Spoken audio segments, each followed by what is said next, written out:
This is the Real Estate Investing 365 podcast, your go-to source for real estate investing strategies so you can start living the life you want and get where you want to go. With your host, Justin Hanna. What's up, everybody? Welcome to another episode of Real Estate Investing 365. I'm here with Lindsey Meringer and Amanda Schneider. They're from Colorado Springs. Lindsey's in the Army, and Amanda is a veteran. Hey, guys. How you guys doing? Good. Thank Doing you well, for Justin. having us. Yeah, cool. Thanks for being here. So tell me a little bit about yourselves. Lindsey, you're in the Army, right? Yeah, I am currently, for the past 10 years or so, I'm an operator with 10th Special Forces Group. Specifically, I'm a Special Forces Intelligence Sergeant. And Amanda here is an agent, as we discussed, specializing in the VA loan. We try to keep it, focused on the military. Yeah. Yep. I've been an agent a full-time agent for about 7 months now. So I got my license last year, was trying to do that part-time and work a full-time job as a military contractor. And it was just too much. And I finally cut the cord, and it's the best thing that I've done. Sweet. And Amanda, you were in the military as well. What were you in? You were in the Army?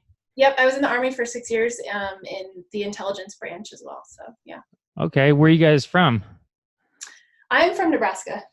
I grew up in a little farm town on the North Fork of Long Island. Mm-hmm. Oh, okay. So all over the country. Well, that's good. Yeah. Yeah.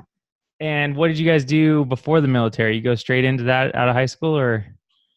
No, actually, I've kind of been all over the place. I joined right out of high school. I waited till I was 20 because Special Forces has an X-ray program, and you have to pass prerequisite tests. You come right off the street, and as long as you don't fail any of the training along the route, then you go direct basically from the street to Special Forces. It's a 2.5 year, 3-year road, but the route's there. I was signed up, and the day before I was supposed to go to basic training, I tore my MCL skiing. So needless to say, I did not do that. Mostly growing up, I did all facets of construction, from rough framing to finished carpentry. I went to Florida, went to flight school, worked in the nightlife. I was a personal trainer for a number of years. And then one day I was training in Manhattan, and I walked by a recruiter's office, and I wanted to be a Green Beret since I was a little kid. So I walked in, and 2 weeks later, I gave up everything, and I was in basic training again, 27 years old. Oh, okay. That's pretty cool. That doesn't happen a lot, to get in at that age. It doesn't. So with Special Forces, it's getting a little younger now as they're trying to up the force, but the average age for a graduate from the Q course when I was going through, I graduated when I was 29. The average age was probably 26 or 27. It was very rare to have someone under like 24. It's just the training is so long and so intense. There's a certain maturity that you find is necessary to get through some of the suck. Yeah, no, for sure. I could imagine that. And that probably helps you in all aspects of your life, really, going through Special Forces stuff. And then that can kind of transition your mindset and mentality to succeeding in real estate. It's not even so much just in business ventures, but in life in general. Like I've had to go through so much kind of bad things, whether it's in training or deployments, whatever it may be, that when you come home, like there's nothing that you face that's really that bad. I feel like the problems that I have to overcome at any time in any mission, even if you apply it to a business sense, a contractor doesn't show up, I can fix that. I can manage people. There's nothing that is truly insurmountable. So it keeps me calm a lot, Yeah. Anyone who knows Lindsey knows that he is happy 99% of the time, and there's very little that can upset him or get him off track. Because like you said, he just has kind of this mindset that all of this stuff is really easy compared to some of the things that he's been through. So it's not much to get upset about. I had a terrible day, and I had all kinds of clients calling me with issues, and Lindsey just jumps right in and is like, okay, this is what we're going to do, and maps it out. We just hopped in the truck and drove up to the house. I was like, babe, I can fix this now. Yeah. That's awesome. I like that. I need to take some of that of the positive side from Lindsey. Hey, I'll call you every day, brother. Yeah, that's cool. And Amanda, what about you? So what did you do before the military?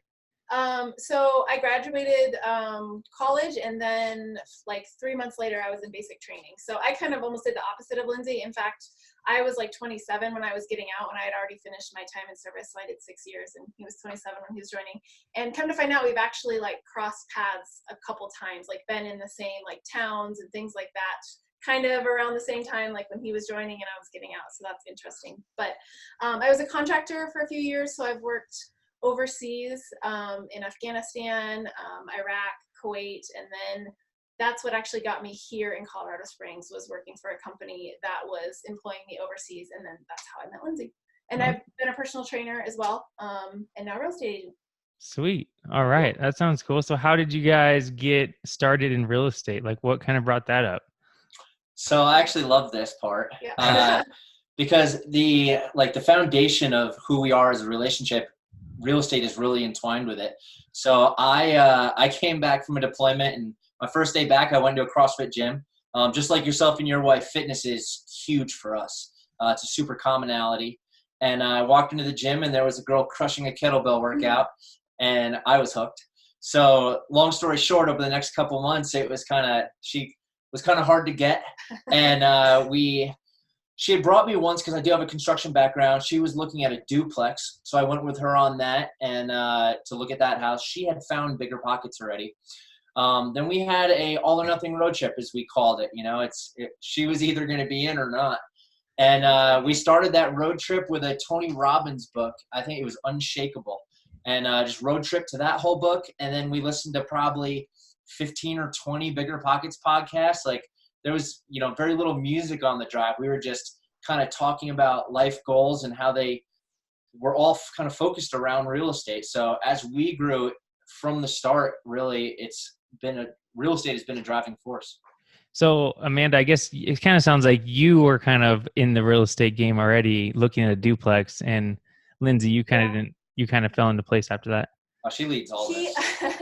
I honestly don't remember how I found Bigger Pockets. I know other people that have been on your podcast have mentioned Rich Dad Poor Dad. And so I do remember reading that like the summer before I met Lindsey, and that kind of just got me thinking, and I think that's how I found Bigger Pockets. At the time, though, I knew nothing. I was not employed full-time, so I couldn't have even actually like qualified for a loan, but I didn't know that. So I just decided, a duplex would be a great investment. So he came with me. But another thing to add about our story is when we decided to get married, neither one of us wanted to have a big wedding, so we just went to the courthouse, and then we spent all day looking for an investment property. So that just, like you said, it just kind of intertwines with our relationship.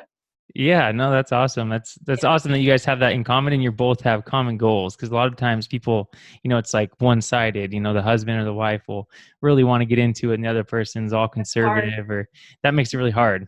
So yeah, especially branching it out into just finances can be a huge hindrance or argument point in a relationship. And one thing we agree on is we dump our finances into real estate. So that's great. Yeah, that's awesome. So did you end up buying that duplex?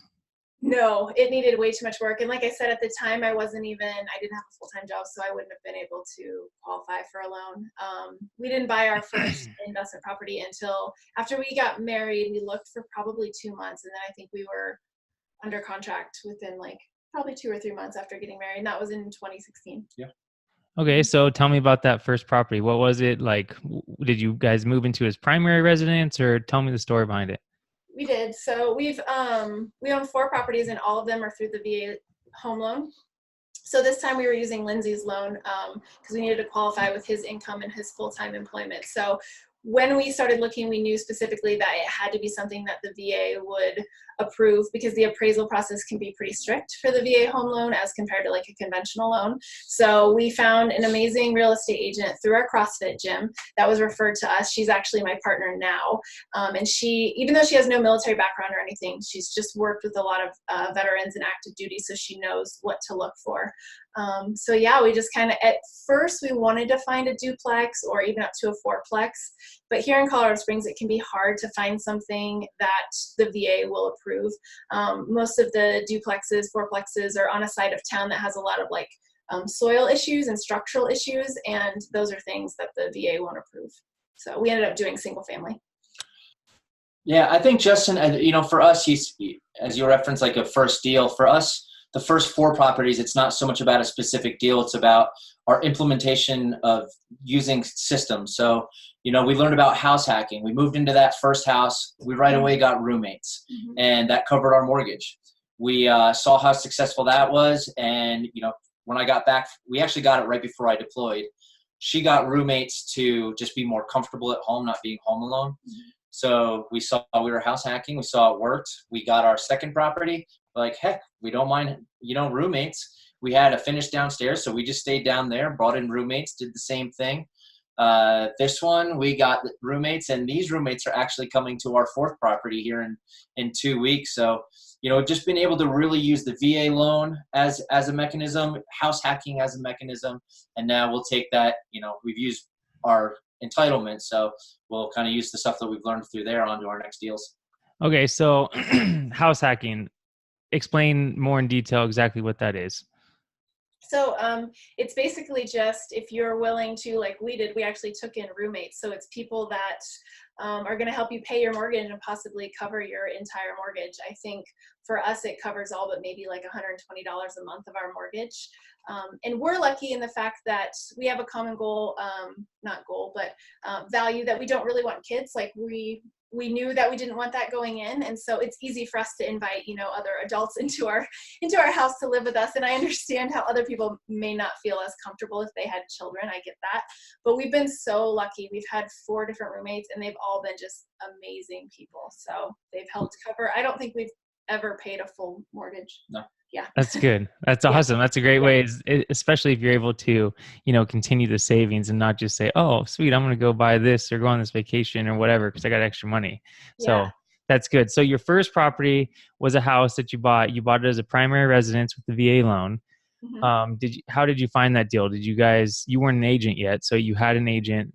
It was your partner, right? That's your partner now, but she's your partner now, but at the time she just was a friend that you knew and she became your agent. Exactly. Yep. Okay.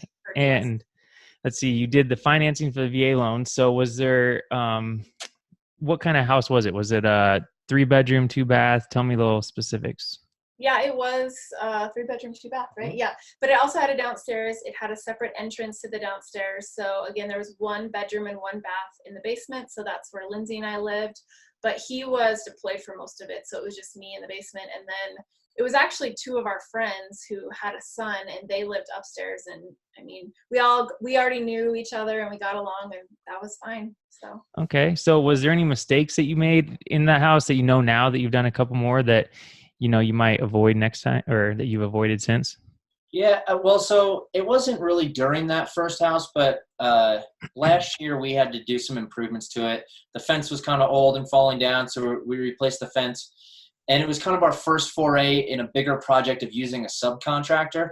And we also had to repaint the inside, and we definitely need to research contractors better. They just did not do a very good job. We found ourselves going and cleaning up paint afterwards. I had to go back when I got back from this deployment and fix some of the fence. So that would be one thing, is definitely vet your contractors better than just taking the first recommendation that you come through from, someone random. Yeah. So is there any tips you can give? Like how would somebody vet them maybe a little bit better? Like maybe look at some other jobs, or what is it? Well, I mean, for me, we actually just faced this the other day, 2 days ago. So Amanda has a house under contract and the painter was supposed to start yesterday and bailed. Said he couldn't start till mid-September. So I jumped in and realized that in Special Forces, I have an extensive network of people that I have immediate trust in. Fortunately, here in the Springs, there's a decent amount of them who are not only currently in investors, but who have gotten out and stayed locally. So I just reached out to my own internal network. There's a guy here. He runs his name is Drew White. He has AmPro Insurance and AmPro Inspections. And so he's very, dug into the industry, and he had a guy, he recommended him. The guy came out the next day and was excellent, and he started today. So yeah, it's just, seeing the people that are in your own network that are actually, have clout to them in this industry and reaching out in there. Yeah. So referrals seem to be key, huh? Oh, sure. And I would add to that, most of the time, you can typically ask your real estate agent for referrals for contractors, because for the most part, they've probably worked with a lot and they probably have some of their favorites. It just happened to be that I hadn't really needed a painter before. And this one was someone we had used a couple times, and then he flaked on this job. So I was kind of left standing without one. But other than that, like for every other facet, we have ones that like my partners have either used for years, I've used for the last year, that we know and trust. So I would say real estate agents are probably good people to ask too. Yeah, for sure. Cool. So, okay. And so the VA loan that you guys used, a lot of people think, that maybe you can only use the VA loan once, or, you can't buy multiple homes with a VA loan. What are some of the misconceptions people have, Amanda, since you deal with that all the time, Yeah. that, people might benefit more from the VA loan? Yeah, sure. So it's definitely a misconception that you can't use it more than once, and I get that all the time. There are some stipulations. It's not like you can just continue to use it over and over. So the very first time you use it, and this is changing. So right now there's a county loan limit depending on the county that you live in. For us in El Paso, it's like $484,000. So for instance, on our first property, say we spent $200,000, we have the rest of that entitlement to use for the second property. And that only works on the first 2 times that you use it. We can then refinance into a conventional loan. For those 2 properties, you have to do both of them, and you would then get a one-time reinstatement of the VA loan. So you could use it one more time. If you wanted to use it again, you'd actually have to sell the property and completely, cut ties with it. Oh, okay. So you couldn't just refinance again into a conventional loan, and then you had to completely cut ties. And I think that's a bit of a misconception too. So the people that I've heard like, oh, I can use it more than once, they think you can use it over and over. And there is that limit. You have to sell your property eventually to free up your loan again. Okay. We'll link to something in the show notes too that, tells more about, a VA home loan link, advice article or something like that. Yeah. Cool. Okay. So let's fast forward to right now. You guys have a couple things going on right now. What's your current state of investment properties? So yeah, we as we mentioned earlier, in 2 days we're moving. 2 weeks, yeah. Not 2 weeks anymore. I gotta get caught up. Yeah, 2 days we're moving into our 4th property. We got closing on that, and kind of a short-term goal. As Brandon Turner, I feel people listening to this probably know who he is. Talks about the stack. I don't know how far we'll go stacking up, but I do want to double our footprint next year. So this will be our 4th home. By the end of 2020, I want 8 doors. Whether we get into multifamily or we kind of have done well with single family. I actually stepped into a potential deal in our neighborhood that could be coming up soon. So that could knock one out. And yeah, we're moving from VA into trying to get into some rehabs. Our ultimate goal is definitely long-term buy and hold. We think that is the best mechanism for long-term wealth. But the potential for flipping along the way as a fundraise for those houses. Okay, so tell us the story about your potential deal in your neighborhood, because it's kind of good to hear. Yeah, so I had we're in a group together, and I had done a phone call with a gentleman, and as will happen when we have these phone calls, you just come motivated out of them, So I was driving home, having the phone conversation, hung up, and I'm just loving life, pulling in my driveway. My next door neighbor, the yard's kind of overgrown, and there's a bunch of junk in the backyard, and we've seen a bunch of people going in and out, over the year that we've lived here. Well, there was a moving truck in the driveway. Saw a guy with a high and tight, so immediately I just assumed that he's military. I don't know why anyone would choose that haircut. But my first thought was actually Amanda as an agent. I am generally out there trying to see what I can do to support this one. I do get a lot of enjoyment out of that. So I talked to him. He didn't have an agent, and I went and got a card. Came back, started talking to him, and he just opened right up. His wife is having some custody issues with an ex, and they just need to cut ties with the house. They have about $100,000 in equity. Just some arbitrary numbers he threw out. He said they had an agent recently tell them that their house was worth about $235. He said, if we could give it to an investor for, maybe $205 and give them that capital, we make some money, we get out of it. and we'd be happy with that. So I ran back over to the house and said, hey, babe. So I think we're gonna buy the house next door. And yeah, and what's nice is that just kind of, it's interesting the way people work. You know, you get intimidated by deal flow. It's hard to think about how you're going to get into a deal or find a deal. And you have to remember that people are people.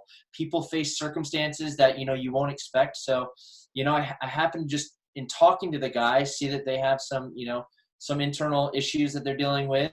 And after we close our house, they're looking in the next probably 2 months or so to be able to do it. And I ended up speaking to the wife, and they're all about us buying it. They're not even really going to talk to anyone else. So as soon as they're ready, the house is there waiting for us, equity in it, and she'll be rent ready. What's nice is that in this market, well, not quite rent ready. We'll have to fix, there's some tiles and stuff we have to fix, clean up the yard. But in this market, getting a house for $200,000 that you can rent is not happening. Mm-hmm. So yeah, that's cool. So what's what would be the rent for that place? Probably 1,500 or so. Yeah, 1550. We'll have to see where the market is at that time. Problem is it's a 4-1, and a 2-bathroom is way more common around here, 3-2, 4-2. So we'll have to see just, comparables how 4-1 goes. But in Colorado Springs, the rental market's so insane that, and all our properties, we make people pay. Do we use Cozy? Cozy. So they pay to apply, and we'll still get 15, 20, applications in the first couple of days. Wow. So the competition does drive it up. As you look at kind of investing broad strokes, a lot of people have that 1% rule, that golden rule. It's just so hard here. But ultimately, we make the houses cash flow. We save 15% on top of the mortgage, 5% for vacancy, which we probably don't even need to do here. 5% CapEx, 5% maintenance, and we still cash flow on top of it, so it works. Yeah, that's sweet. Well, and the thing is the 1% rule, or 5 years ago, people were talking about the 2% rule and all this crazy stuff. Well, sure, there is markets where that definitely works, and it still works today. But I've said this before: is everybody's so used to, a lot of people that is out there that talk about investing, they got started investing in 2010, 2011. They're younger people. They haven't really gone through these market cycles. I haven't. You guys haven't. So we don't really know what it's like to invest in like a normal market. We're used to all these amazing deals and these amazing numbers. And I guess that makes it really easy to be an investor when those deals are like that. Like the barrier to entry is low. So I think we're starting to find that, like you, Lindsey, you guys had to do a little bit more legwork and actually talk to people. And that was the key to you guys going to get this deal, is that you're not worried about talking to the people. You're not scared to go over there and just have the conversation. Cause like you said, people are people, right? They just, they have their issues, and look what happened for you. So that's freaking awesome. I dig it. Yeah. And one thing I will say is, and people, when they look at their market, like our houses don't necessarily cash flow exponentially, $500-$600 you'll hear people talking about. But going back to our first 2 deals, the first 2 houses we got in 2016 and 2017, so 2 and 3 years ago, we already between the 2 have about $100,000 in equity in them, just in how much they have appreciated. So, while it may not cash flow, as much as something in the Midwest, or those 1-2% places they find, we have great tenants, no vacancy, still cash flows, still save, and the appreciation has been just amazing. Well, and the kind of cool thing too is sometimes you can rent out those houses instead of just renting out to one family. You can, rent it by the room, and then you can really increase your cash flow greatly. Do you guys do any of that? We don't. We do have 3, I guess, quote unquote, roommates at one of our properties. We don't charge them each separately though. We definitely thought about that because we have a pretty big college here, where I feel like if we bought one close by, then that would definitely be an easy potential. So we've talked about it, but we haven't really done that. Yeah. Which is kind of neat. I have heard David Green say, like he helped some investors in the Bay Area, and the prices there are outrageous. But people are still making them work because they're buying these, big 5-bedroom houses for maybe $1 million, and their mortgage is $5,000 a month, but they rent each bedroom for, $1,500 a month each. So it's cash flowing either way. So there's always different ways to do it. We just have to be open to trying to Yeah. figure it out. Yeah, I talked to a teammate of mine today, actually. He's also an investor, him and his wife, and they put in an offer on a duplex down by the college. And it was like $500,000, but they somehow split the duplex into 3 units or 3 spaces, and the students rented for $1,900 for each space. So Oh my gosh. 38, 48, 58, like, you know, A lot of money. almost 6,000. Yeah. Yeah, 5,700 in rent for a house. You know, it's nuts. Yeah, that's awesome. Well, cool. So how are you guys going to finance this one? We haven't completely decided. So we actually just met with a financial advisor today because I have an IRA that we're considering doing like a self-directed IRA. So we met with him today, kind of hoping that maybe that would be a potential. And I'm not quite sure that's going to work for us. But we have a pretty aggressive savings plan. So I think if they're not ready to sell until the end of the year, I think we'll have enough just to do a conventional. Yeah. Cool. Okay. And so for all your guys' properties, do you guys self-manage everything? You mentioned Cozy. Mm-hmm. Yeah. Yeah. I mean, I do the majority of the managing. He does a lot of the, not all of them, but a lot of the like simple repairs and stuff. He'll do that. So yeah, we just kind of do it together. But I think if we stayed local, I think my personal limit would be around 10 houses, 8 to 10 houses. Yeah. Especially because we've used the VA loans, so they are all complete rehabs. mm-hmm. If we get houses, you know, we would rehab them, bringing them up to, you know, a certain standard. So, you know, for a while, the maintenance and stuff is really limited. The big thing would just be, which ties her in, would be the bookkeeping. Right. And it does take time. I mean, you know, there's different trains of thought on that is, you know, one, you can just kind of totally be hands off, but then you have less cash flow, especially in tighter markets like yours. It's kind of hard when you just have a couple to, Mm-hmm. you know, farm out to a property manager. But on the other hand, if you do that, you're kind of less personal with it. You know, you get just more the business side. And as you grow, I'm sure you guys will have, you know, 500 units in 5 years. So We will have 500 Yeah. units. we will have it. I mean, us three. Yeah. You're along for the ride with us, brother. I think I'm down. I think part of it too for me though is just it's hard for me to give up control of that. Like it's just my personality that I kind of need to be involved and know what's going on. So that's something with our mastermind group I'm trying to work on a little bit is trusting other people. So Yeah, no, that'll be key. You know, I had 2 you know, kind of sidetrack. I had 2 rentals close by that I used to self-manage. And man, it was just like I'd go over there and I'd always get so bummed out because the tenants were, you know, have trash all over. It just wasn't keeping the house up like I'd like. And then so one of the duplexes, I just finally got a property manager for, and it was so stress-free. I was like, I got a little bit taken away, but I was like, man, I would drive by and see trash out. I just call a property manager, hey, call him up, and he would do all the dirty work. You know what I mean? So right. I definitely see the benefits to both sides. So. And Justin, that kind of ties in when you brought up kind of where we're going forward with it. We've had actually our own internal struggle with, you know, I've talked to you about, I really want to go out of state in terms of the price stuff. But as she says, she loves the control. So her is much more comfortable in state. So I think some of your listeners may face that even when they're, you know, a couple and figuring out where they want to invest. You know, there is definitely some communication that needs to happen with that. Yeah, no, for sure. Cool. Well, let's transition. I want to step aside real quick. And Amanda, I want to touch on becoming an agent because there's a lot of investors out there that kind of think, you know, they want to go into that field, but it's definitely much different than just investing in property. So what's your take on being an agent and an investor? And just tell me about, are you on a team? Do you think that's the way to go? And your experience so far? How much time do you have? No, I'll make it short. She's killing it. So just real quick, I would say if people want to become an agent just to save the commission and that's all they plan to do, I would not recommend it. You need to be, if you're going to be an agent, you need to be a good agent. So I would encourage investors out there not to just get their license just so that they can save the commission, because I feel that they will cost themselves money in the long run if they don't actually have an agent who is doing this day in and day out, studying the market, understanding that, meeting with people within the community. Like it's all just part of doing it full time. So that's my 2 cents on that.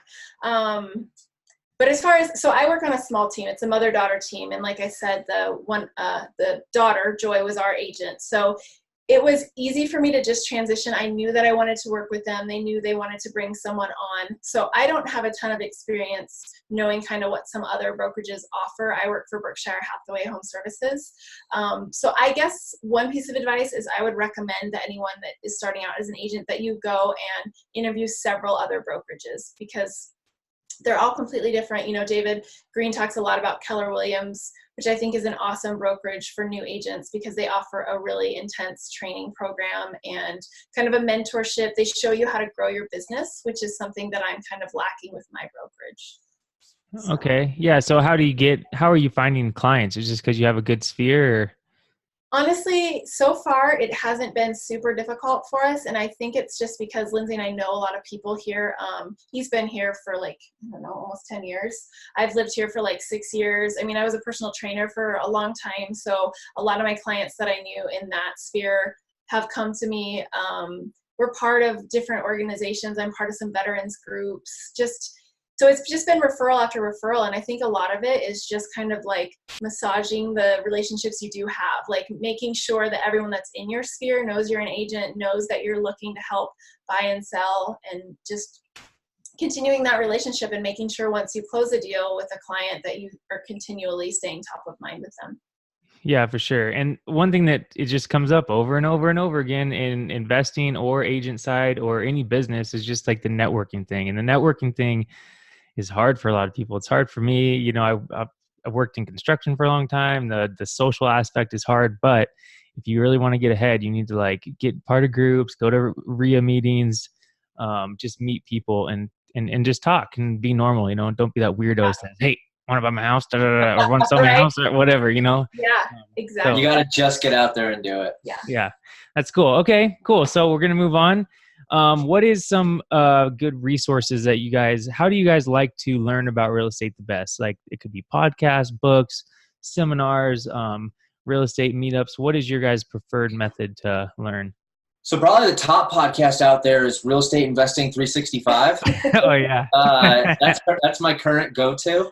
I really like episode 4 with Nick Giuliani. Yeah. But Bigger Pockets, it really is. If for specific real estate investing, we also listen to a bunch of stuff for mindset stuff. I think that, you know, I just finished one. It's like the How Champions Think. I think it ties into building confidence and getting out there and talking to people, because if you build that skill set, you can do anything. You know, How Champions Think. That's a podcast or a? No, it's a audiobook. Oh, an audiobook. Okay, so you guys. So what about you, Amanda? You like the podcast route as well? I do. So Lindsey does pretty much all of his ingesting through audio. Yeah. I like to listen. I heard someone else say this on one of your podcasts, but I like to listen to the audio version first. And then if I feel like it has some really good nuggets in it, then I'll buy the physical book and I'll like highlight all those things. So I like to do both. Okay, cool. So what about a favorite app? Is there an app that you guys use that really helps you save time? So I have a couple apps I had to write them down. Oh, so Follow Up Boss is a CRM. So it's like a client management system, but they have an app, which is awesome because you can use it on the go, obviously when you're not in front of your computer. And I use it obviously as a real estate agent, but I think even just in investing, it's just a way to keep in contact or manage all of your contacts. So you can text through it. It records all of your emails that you have with your contacts. It reminds you of their birthdays, just all that kind of stuff. So that one is huge for me. Okay, cool. What about you, Lindsey? I use Green Books, and I'm old school like that. If for me, I'm a checkbox guy. I make a little box. I put it in a book. I have a white for big things. We have a whiteboard in our kitchen that I see every day. And that's how I work. I look at it in the morning and I'll remember it all day. But I just need that. I wouldn't check the app. You know, maybe it would remind me, but I'm just old school like that, you know? Okay. So for those of you that's not watching this on YouTube, because we're not out on YouTube yet. Yeah.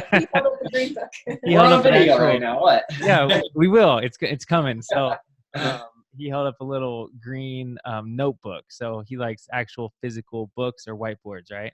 Instead of an app. And the funny thing, that's like a very standard Army book. Anyone in the military will know what this is. So, yeah. Okay. Yeah, I didn't even know, but we could talk about that later. Yeah. Okay, so what about influencers that you guys follow? Some social media people or somebody that is really influential? Yeah, for sure. I mean, I kind of run the balance of, David Green, obviously, the guys through bigger pockets, but as I mentioned with the kind of the going to the audiobooks, I love mindset and motivational things. So I'll get on YouTube. You can look up Jim Rohn motivation, Tony Robbins, CT Fletcher. One of my favorite, just little short ones is Arnold Schwarzenegger's 6 Rules. Look at that up, listen to it. But a lot of times I work out to that stuff. I get going, and I think that anything that just motivates me for my day, I can apply that in as a engine to the knowledge and how I apply that into the given task. Mm-hmm. Cool. What about you, Amanda?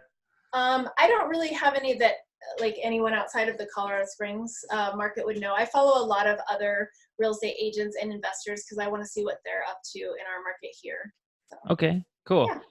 A mindset tip, that's something that Lindsey, you're an eternal optimist. So there's got to be something. Sometimes you must get down sometimes, and there must be something you tell yourself to perk yourself back up. For me, it's having I don't know if this is really a mindset thing, but it's if it completely answers the question, but for me, it's making sure that you know your why. For me, I mean, it ties in. I'm getting out of the military next year. My why is building a life with this one. I've had 6 deployments in the past 7 years. I'm never home. So anytime I get down, I need to think, you know what? I am doing this so that we can have a successful life together and build that. So that's enough to drive me to do just about anything. Cool. Okay. What about you, Amanda? I like what you have kind of talked about is just like if you're disciplined in other areas of your life, because like Lindsey was saying, fitness and health is really important to us, that kind of helps you to transition into any other part of your life. So that's really big. And we don't look at them every day, but I mean, we have our goals written out. We have some like positive affirmations. Like I'm into that stuff, and maybe it's right. You kind of see a little bit up on the board at the bottom of this. Even though I don't look at them every single day, like just kind of having them forefront in my memory or being able to look at them when I feel a little discouraged is helpful. Yeah, that's cool. Like vision boards or actually writing them down. It kind of does seem to work. Yep. Yeah. Cool. Okay. So what's one piece of advice for somebody that hasn't really got started in real estate, or they're in like a slump, but what's something somebody can do to kind of get started, jumpstart in the business? Mine is going to be specific to veterans or active duty, anyone that's eligible for the VA home loan. There is no reason you should be renting. If you are in the military, you have an income that will qualify you to buy a house, and so you should buy a house at every duty station if you can. Whether that means you sell it and then buy another one or you rent it out, there's just no reason you shouldn't be using it. For sure. Yeah, I agree. Just pull the trigger. David Green, in I think 2 of our meetings ago, was talking to one of the other members, and he's like, if you're in a market that that the value is there, what do you really have to lose? I suppose if funding's an issue, you have to just kind of bear down and either socialize and raise capital or save. But whatever you need to do, just get in a house. Yeah. When in doubt, join the Army. Yeah. Yeah. And don't just go ahead. I was going to say, and don't just bank on appreciation. You know what I mean? If you're going to rent it, make sure it'll cash flow now. Don't just think it's going to keep going up. But yeah, I mean, at the worst comes to worst, you still have a house with some equity in it, and it can't go horribly wrong. I mean, maybe it can, but. Well, it's always good to have plan B. That would probably be my other advice. Like if you think you're going to sell it in 2 years and then the market tanks and you can't, you should go into it with a plan B, knowing how you can rent it or that it's rentable. So. Yeah, for sure. Okay. And then anything else before I'm going to ask where we can find out more about you, but any parting advice or words or anything like that? No, not really. I think we've talked a lot. So. Yeah. Just get out there and do it. I appreciate it. Just get out there and do it. Burn the boats. Okay. Where can we find out more about you? So on Instagram, we have we combine our names, Amalin, AMALIN Investments. That's on Instagram, and then on Facebook, you can just look me up, Lindsey Meringer. It's EY, it's the man's way, no big deal. And so you'll see just kind of us in our life, but that's where I'll share a lot of her stuff. Then she can mention where hers actually is. Yeah, so my business site, it's called Your Colorado PCS Source. So PCS, for people that aren't in the military, is permanent change of station. So it's what a military member does every time they move to a different duty station. So Your Colorado PCS Source on Instagram and Facebook. If you want to look at cute pictures of our dog, it's Drovers_human on Instagram, and you can see our blue healer. So. Okay, and what was your real estate team name? So the brokerage I work for is Berkshire Hathaway Home Services. Okay. Mouthful. Cool. Well, Lindsey, Amanda, thanks for being here. Thank you guys for your service. That's awesome, because if it wasn't for people like you, obviously we wouldn't be having this little podcast and being able to make a bunch of money. So I appreciate that. Thanks for being on the show. And yeah, have a good evening. Yeah, you as well. Thanks. All right. That work? Let me see. Am I recording still? Did we not record the whole time?